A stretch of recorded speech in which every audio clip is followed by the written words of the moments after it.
आइए बच्चों, आज हम आप लोगों को कक्षा 11 गणित में जो है अध्याय 1 चल रहा है, इसमें लास्ट स्टेप पे चल रहे हैं। यह है समुच्चयों के सर्वनिष्ठ या प्रतिच्छेद संबंधित नियम के तहत। तो ये नाम आप लोग पहले सुन चुके हैं बच्चों की ए वर्ग सम नियम, आइडेम्पोटेंट लॉ, क्रम विनिमय नियम, कॉम्पिटेटिव लॉ, साहचर्य नियम, एसोसिएटिव लॉ। तो ये सब आपको पीछे नाम तो बताया गया है, लेकिन वहाँ पर जो बताया गया था वो सम्मिलन के तहत बताया गया था, यूनियन के तहत बताया गया था। यहाँ हम आपको बताने चल रहे हैं जो है इंटरसेक्शन सर्वनिष्ठ की कंडीशन में। तो आप लोग ध्यान से इसको देखते रहिए, समझते रहिए, जहाँ भी आपको प्रॉब्लम होगी उसको बताते रहिएगा, हम उसका निवारण करते रहेंगे। तो यहाँ देखिए है कि जैसे वर्ग सम में हमने संकेत दिया था कि दोनों समुच्चय सेम ही होंगे, तो उनके बीच का अवयव जो होगा, जो ए में होगा वही ए में होगा, इसलिए इंटरसेक्शन में हमको ए ही मिलेगा।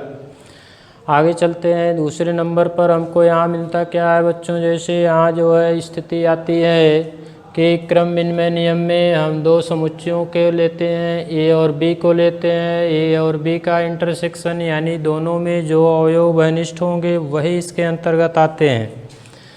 और साथ साथ जो है यह आपके फिर बी इंटरसेक्शन यानी क्रम बदल करके हम इसका इंटरसेक्शन लेते हैं, तो जो समुच्चय प्राप्त होता है उस समुच्चय में अवयवों की संख्या जो यहाँ मिलती है वही यहाँ मिलती है।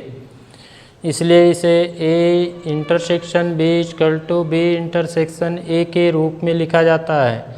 साहचर्य नियम, एसोसिएटिव लॉ बच्चों जो आपका है, इसमें तीन समुच्चय को लेकर के इनके इंटरसेक्शन की क्रिया को किया जाता है। तो पहले हम जैसे क्या है दो समुच्चयों का इंटरसेक्शन लेकर के फिर उसके बाद तीसरे समुच्चय को इसमें लेते हैं, तो जो यहाँ समुच्चय हमें प्राप्त होता है ठीक उसी तरह से पहले दो समुच्चय को हम जो है पहले ले लेते हैं, उसके बाद उसका इंटरसेक्शन तीसरे समुच्चय से जब करते हैं तो जितना हमें समुच्चय में अवयव इधर मिलता है उतना ही अवयव इधर मिलता है, इसलिए यह दोनों एक दूसरे के समान होते हैं। आइए अगले नंबर पे तत्समक नियम आपका आइडेंटिटी लॉ जो होता है, यहाँ क्या है कि ए इंटरसेक्शन यू। अब ए इंटरसेक्शन यू, जहाँ यू आपका समष्टि समुच्चय है, यूनिवर्सल सेट है, ब्रह्मांड है जिसमें सभी जो है प्रकार के एक समान के ग्रुप उपस्थित हैं, कोई भी ए टू जेड हो। तो यहाँ देखिए कि इसमें जब ए इंटरसेक्शन यू करेंगे बच्चों तो हमको क्या मिलेगा, ए मिलता है। यानी इस ब्रह्मांड में ए हो या बी हो, सी हो, कोई भी हो समुच्चय लिया जाए और उसका इंटरसेक्शन किया जाएगा समष्टि समुच्चय के साथ, तो जो उप समुच्चय होता है वही हमको मिलता है।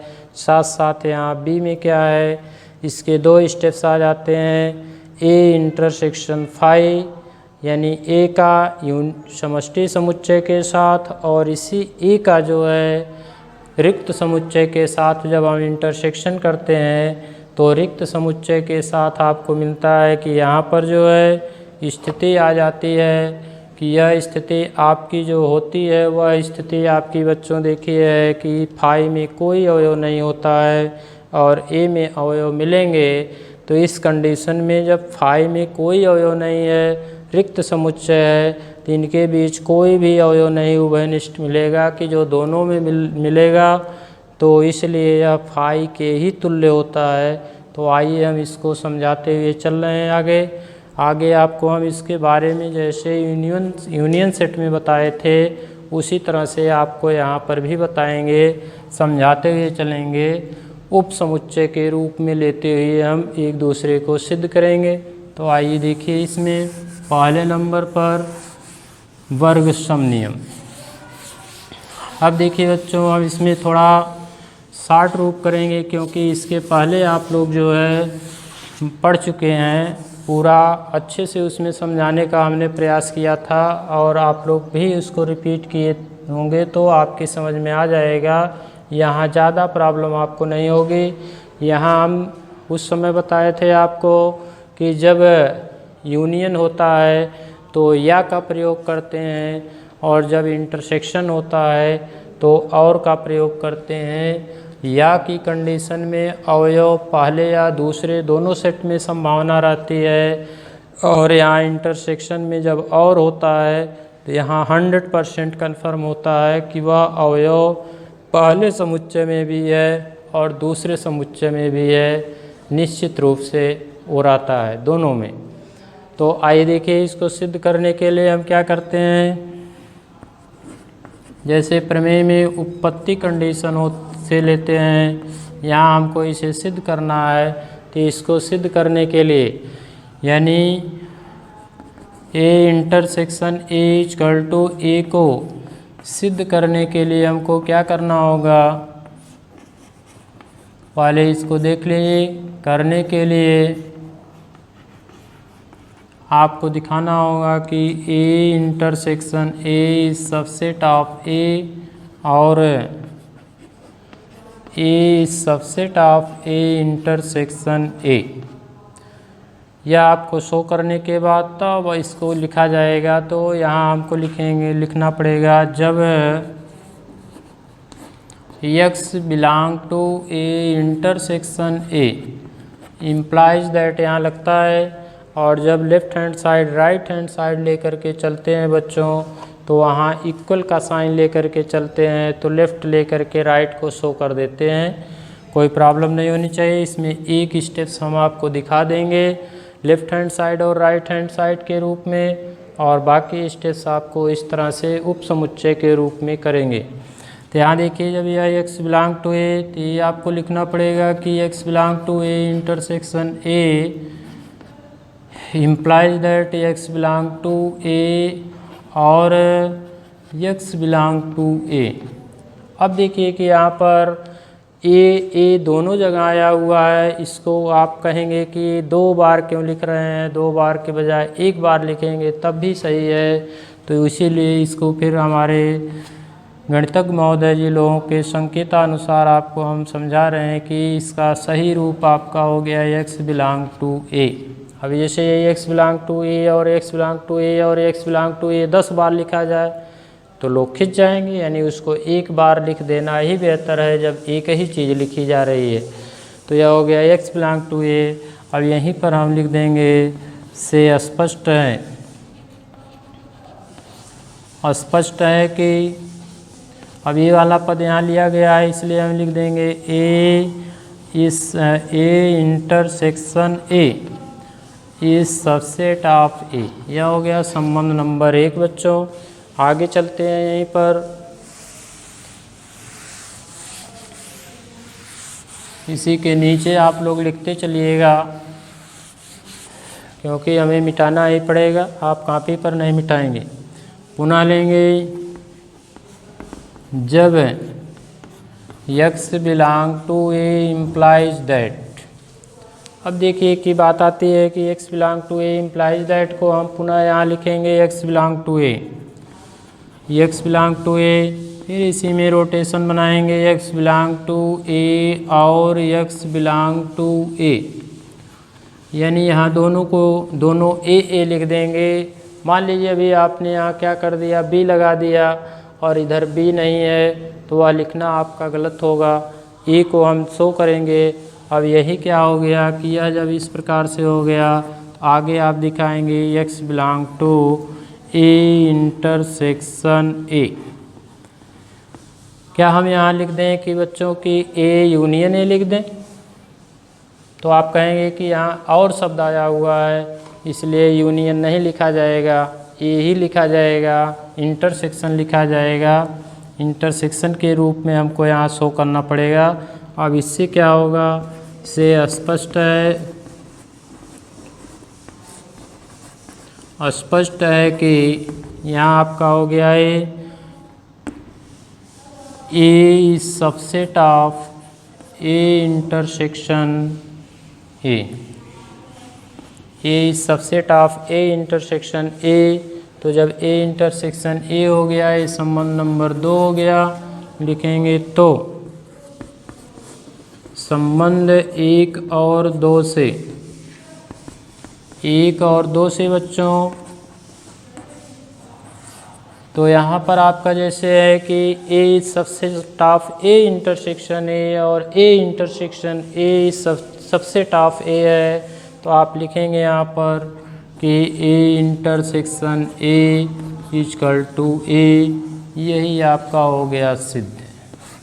तो ज़रा भी घबराने की ज़रूरत नहीं है, आपने ध्यान दिया है, आप पढ़ते रहिए, समझते रहिए, एक बार दो बार रिपीट करते रहिए, उसको ओरल लिखते रहिए और साथ साथ अपने अंदर उत्साह लिए रहिए कि हम इसको सीख जाएंगे और हमें सिखाया जा रहा था, हम इसको सीखेंगे, मानव ही कर रहा है सब कुछ, इसलिए हम भी इसको करेंगे। तो आइए अगली कड़ी में अगला स्टेप्स आपको लेके हमको चलना है द्वितीय रूप में। नोट करते रहिएगा, दोहराते रहिएगा, बार बार प्रैक्टिस से ही आप परफेक्ट होंगे। एक बार की लिखने से कोई परफेक्ट नहीं होता है, बार बार प्रैक्टिस करना पड़ता है बच्चों, इसलिए आपका भी फ़र्ज़ है, आप भी करते रहिए, अपने समय का उपयोग करते रहिए। तो देखिए यहाँ हम लोग चल रहे हैं दूसरे नंबर पे दो समुच्चयों का सर्वनिष्ठ यानी क्रम विनिमय नियम। तो यहाँ क्रम विनिमय नियम जो है, क्रम विनिमय नियम आपका जो है यह देखिए क्या है, यह दो समुच्चयों पर लिया गया। तो दो समुच्चयों में आपको मालूम है कि समुच्चय ए और बी के लिए, ए और बी के लिए, इसके लिए बच्चों क्या लिखेंगे, बताया ही जा चुका है पीछे कि A intersection B equal to B intersection A, यह हमको सिद्ध करना है। तो आइए देखिए यहाँ भी सिद्ध करने की स्थिति में आपको क्या लेना है, यहाँ भी आप वही सिद्ध करेंगे जैसे उपपत्ति,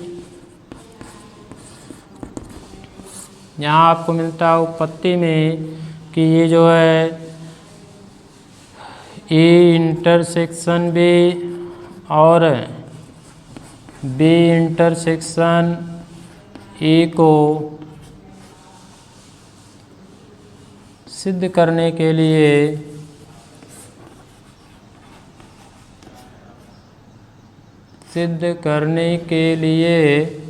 आपको यहाँ क्या करना चाहिए, यहाँ फिर वही आप A intersection B subset of B intersection A तथा B intersection A subset of A intersection B ज्ञात करना है।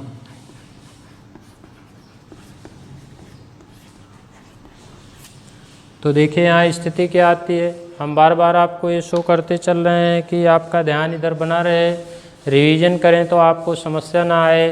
तो यहाँ हम लिखेंगे जब x belong to A intersection B implies that x belong to A intersection B, फिर पुनः implies that x belong to A और x बिलोंग टू बी। यहाँ बच्चों हम या क्यों नहीं लिख रहे हैं, या हम या लिख देंगे तो आप क्या कहेंगे, यानी या लिखने पर हमारी कंडीशन क्या होती है कि यह यूनियन का रूप ले लेता है, इसलिए या का प्रयोग यहाँ नहीं होगा। तो यह और का संकेत ये है कि इंटरसेक्शन का रूप है। अब यह आपको लिखा जाएगा कि x बिलोंग टू, अब देखिए यहाँ और शब्द मिला हुआ है, लगा हुआ है, तो और शब्द की कंडीशन में आइए बच्चों हम एक बार जैसे x बिलोंग टू ए जो लिखे हैं इसको इस साइड भी कर सकते हैं और इसको इस साइड कर सकते हैं, यानी x बिलोंग टू बी और x बिलोंग टू ए। जब इस प्रकार लिख देंगे तो यह हो जाएगा बच्चों x belong to B intersection ए।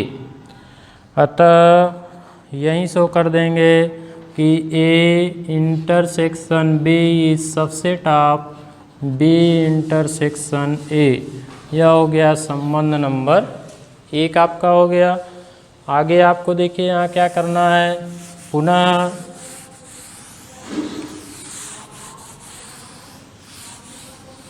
पुनः हम द्वितीय पद को लेते हुए चलेंगे, तो द्वितीय पद को लेते हुए चलने पर हमको क्या मिलता है, पुनः हम यहाँ लिखेंगे कि जब x belong to B intersection A implies that x belong to B intersection A।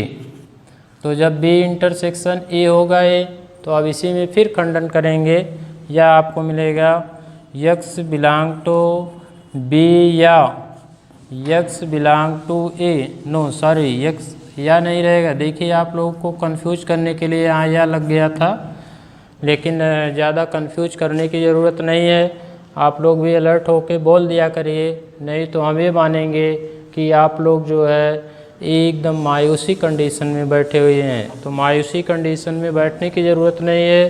पढ़ाई हुई टॉपिक को, पीछे वाली टॉपिक को रिवाइज करते रहिए। यदि हम आपको कहीं पर ज़रा भी डिस्टर्ब करना चाहते हैं तो आप वहाँ तुरंत बोलिए, ताकि हमारा भी हौसला बुलंद हो, साथ साथ आपका भी हौसला बुलंद हो। बच्चों इस पर ध्यान दीजिएगा। बीच बीच में कहीं कहीं हम आपको परेशान कर सकते हैं, तो उसके लिए आपको ध्यान देना है। अब देखिए यहाँ पर क्या हुआ कि फिर हम इसमें और लगा हुआ है, तो इस बाद वाले को पहले लिख देंगे, पहले वाले को बाद में, कोई दिक्कत नहीं। x बिलोंग टू A और x बिलोंग टू B, यही आपका ये हो जाएगा x belong to A intersection B। से क्या स्पष्ट है, से स्पष्ट है कि बच्चों यह B इंटरसेक्शन A इस subset of A intersection B। यह हो गया संबंध नंबर 2। अब देखिए जो संबंध नंबर 1 और 2 है, इसी का संयुक्त रूप यहाँ क्या लिखा जाएगा, उस पर ध्यान दीजिए। लिखेंगे अतः संबंध 1 और 2 से, अतः संबंध 1 और 2 से हम यहाँ शो कर सकते हैं कि A intersection B equal to B intersection A। यह आपका पोर्शन सिद्ध हो गया बच्चों। तो हम आपसे यही कहेंगे कि आप लोग इस प्रकार इस तरह के क्वेश्चन को भी हल करने का प्रयास करेंगे। साथ साथ अब हम अपने इस टॉपिक को यहीं पर विराम देते हैं। 2 पद यहाँ बचे हुए हैं, 2 पद को हम अगले वीडियो में शो करेंगे, जिस पर आप ध्यान दीजिएगा। बाकी आप अपना तैयार कर लीजिएगा। आइए यहीं पर विराम करते हुए आपको होमवर्क के रूप में आप इससे संबंधित क्वेश्चन अपनी किताब से लगाते रहेंगे। किताब आपको अलाउ की गई है यहाँ पर राजीव प्रकाशन की बुक, NCERT की बुक से क्वेश्चन लगाना है। साथ साथ अन्य बुक से भी जो टॉपिक पढ़ाई जा रही है उसका भी क्वेश्चन लगा सकते हैं। कोई भी प्रॉब्लम होगी तो आप लोग कमेंट करिएगा, हम आपके कमेंट का यानी दिए गए सवाल को बताएंगे और आपसे भी परिश्रम करवाएंगे। जय हिंद।